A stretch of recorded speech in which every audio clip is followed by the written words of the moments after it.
Welcome to the Learning Pines YouTube. We hope this video helps.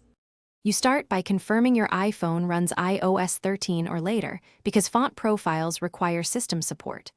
Once done, open the App Store and install a trusted font manager app. You need it to import and apply fonts. Next, locate the TTF or OTF file in Files, Mail, or Cloud Storage so you can import it into the manager. This immediate setup prevents delays. Make sure you allow the app permissions to access files so the install can proceed smoothly. You import the font into the manager using Import or the iOS share sheet. This moves the file into the app workspace where metadata is visible. Once imported, tap Install Profile.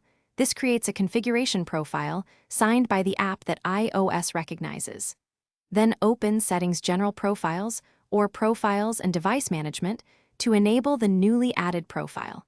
Because iOS gates system-level changes behind profiles, completing these steps ensures the font becomes available to apps that read system fonts.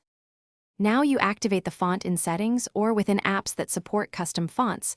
Select it from the font list and the app will use it.